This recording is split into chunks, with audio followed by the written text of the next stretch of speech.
Assalamualaikum warahmatullahi wabarakatuh. Salam sejahtera, salam budaya. Perkenalkan, nama saya Rudy Voller. Saya sekarang domisili di Semarang karena kebetulan dulu menuntut ilmu atau belajar di Semarang juga, tepatnya di jurusan Seni Rupa Universitas Negeri Semarang, UNES.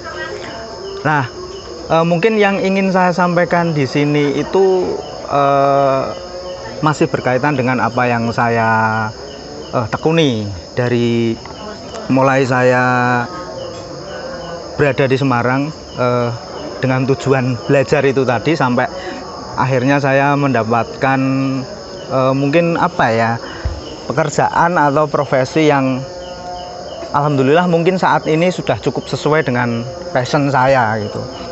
Walaupun itu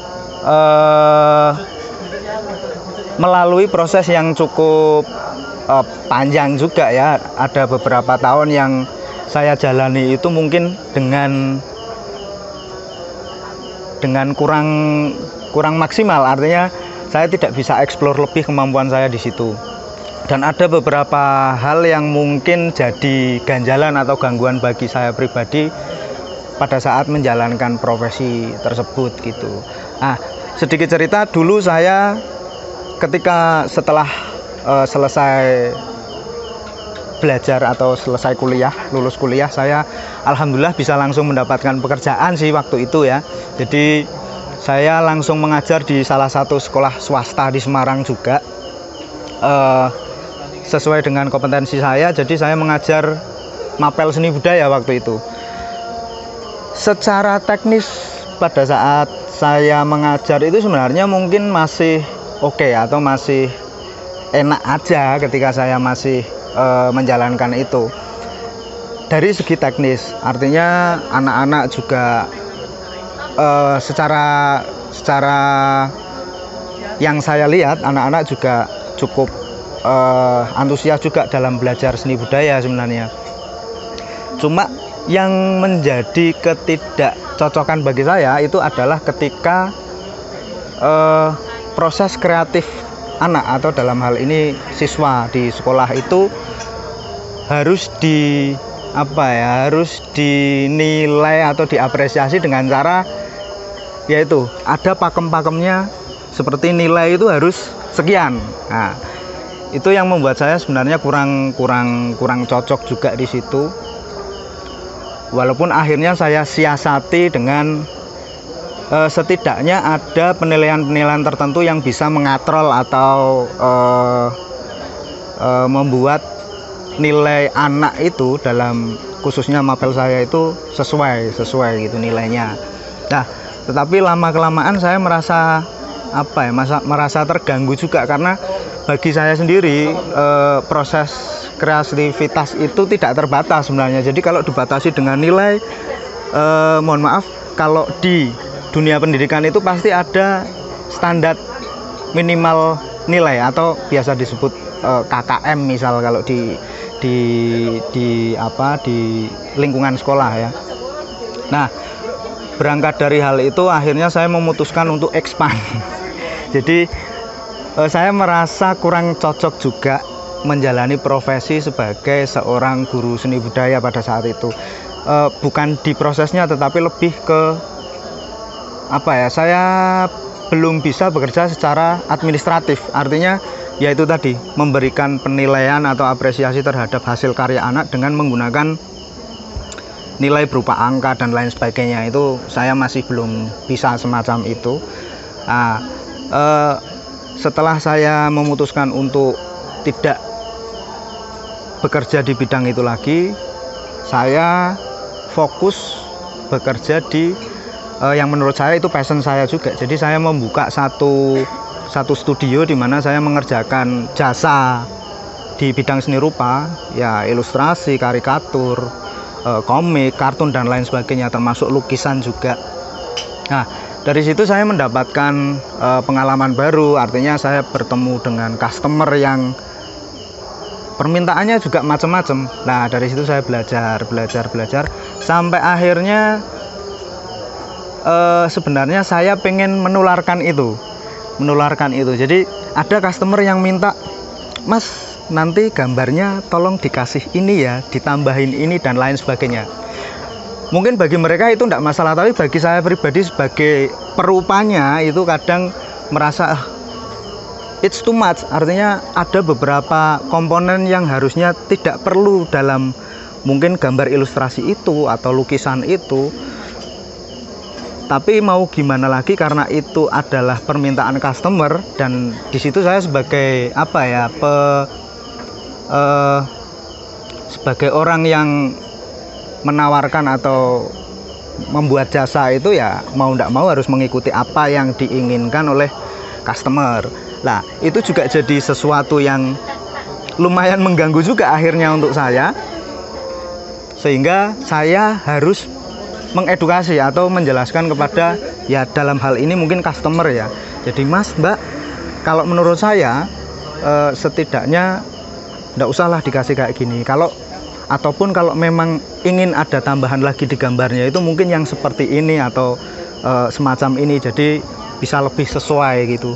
Karena ya itu pun yang saya sampaikan sebagaimana apa yang saya pelajari pada saat kuliah atau mungkin sharing atau pengalaman lain di bidang itu gitu.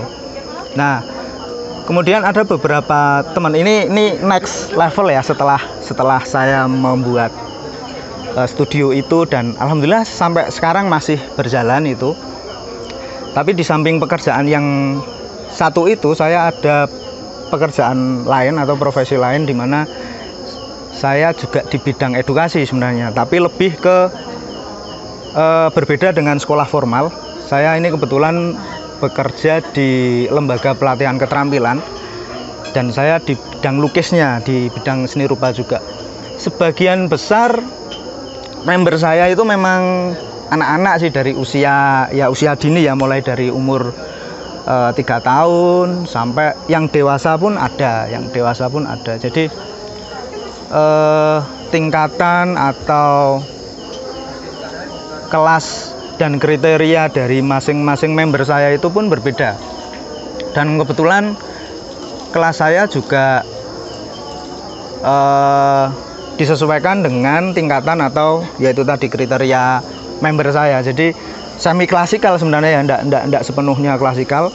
Walaupun dalam satu kelas ada beberapa member secara teknis, cuma saya mengajarkannya itu personal, satu persatu. Jadi tidak seperti klasikal saya di depan ini gambar itu seperti itu enggak. Jadi tetap personal satu persatu, karena disesuaikan tadi usia, tingkatan, dan kriteria atau jenis gambar apa yang pengen dipelajari oleh member saya gitu.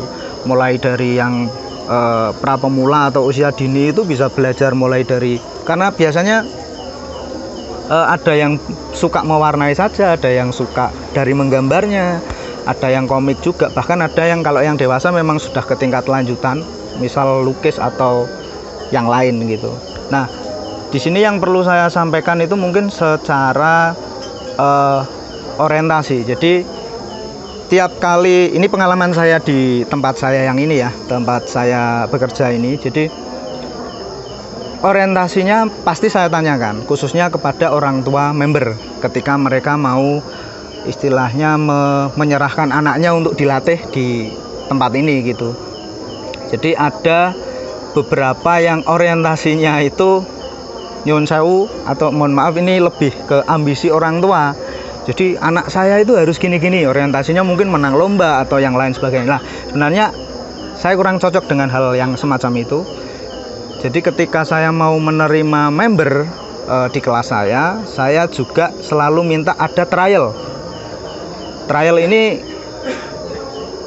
untuk apa ya? Untuk saya pribadi penting, karena yaitu tadi untuk mengetahui kemampuan anak itu sejauh mana, minat anak itu juga sejauh mana, apakah dia memang benar-benar minat atau hanya menuruti atau mengikuti apa yang dipengini atau diinginkan sama orang tuanya gitu. Karena itu nanti akan berimpact atau berefek pada yaitu proses atau progres anak pada saat belajar. Salah satunya itu. Jadi ketika anak itu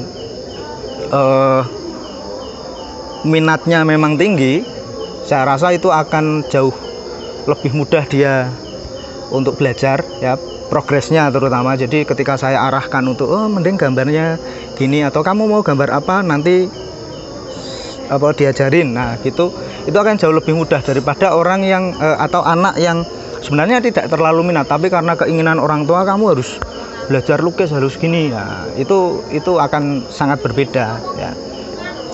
Ada juga untuk mengetahui tadi fungsi trial yang saya minta itu tadi, untuk mengetahui apakah anak ini punya bakat atau enggak. Kadang itu perlu saya sampaikan ke orang tua, karena beberapa orang tua, sebagian besar malahan itu selalu tanya, saya pengen tahu apakah anak saya itu memang berbakat di bidang ini, seni rupa, lukis atau gambar dan lain sebagainya lah. Selalu saya sampaikan bahwa ini menurut saya pribadi sebenarnya ya, bakat itu sebenarnya hanya sekian persen menentukan apakah anak ini nanti bisa melukis atau enggak. Jadi itu saya selalu sampaikan ke orang tua, karena ketika kita punya bakat tetapi kita tidak pernah untuk mengasah atau mengolah bakat itu akan sama saja percuma.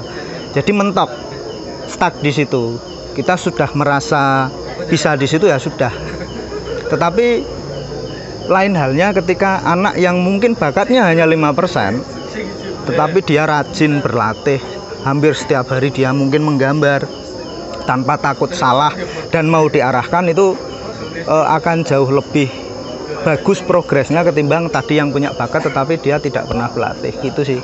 Jadi salah satu yang saya sampaikan itu juga sebagai motivasi juga untuk si anak, juga orang tua. Jadi memberikan pemahaman atau edukasi cara belajar atau motivasi belajar kepada orang tua dalam hal ini, karena member saya kebanyakan anak-anak, jadi pemahaman itu juga perlu untuk orang tua, bukan hanya untuk anak. Kalau anak sih orientasi saya ke anak sebenarnya membangun kesenangan anak dulu aja. Jadi ketika anak sudah senang, sudah suka melakukan hal yang mau dipelajarinya, khususnya ini melukis, itu nanti progresnya akan jadi sangat menyenangkan dan hasilnya pun akan jadi sangat bagus, menakjubkan gitu, dibandingkan anak yang mungkin belajar secara terpaksa karena ya itu tadi yang saya sebutkan, karena keinginan orang tua.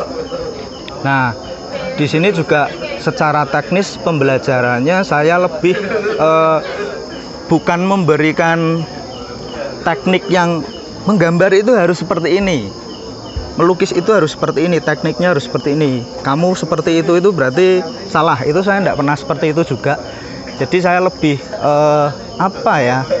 lebih membebaskan anak untuk kamu mau buat gambar seperti apa silahkan, menggunakan warna apa aja silahkan, teknisnya pun kamu mau coret-coret pakai kuas atau pakai tangan pun sekalipun itu bebas. Jadi karena kebebasan berekspresi itu juga penting,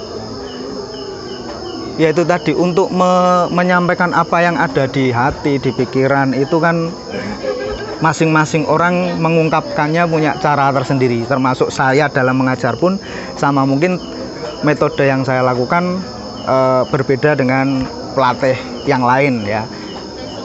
Nah, hal semacam itu yang akhirnya saya explore lagi, karena saya yakin metode yang saya gunakan pun itu pasti masih banyak kekurangan dan perlu diperbaiki sana sini juga. Tapi sejauh ini apa yang saya rasakan ketika saya menjalankan itu, mengajar anak belajar menggambar, melukis itu, kalau melihat dari progresnya atau hasilnya itu alhamdulillah bagi saya sendiri saya cukup puas. Respon dari si anak atau bahkan orang tua anak pun itu juga cukup positif, artinya oh ya ada progres ternyata gitu.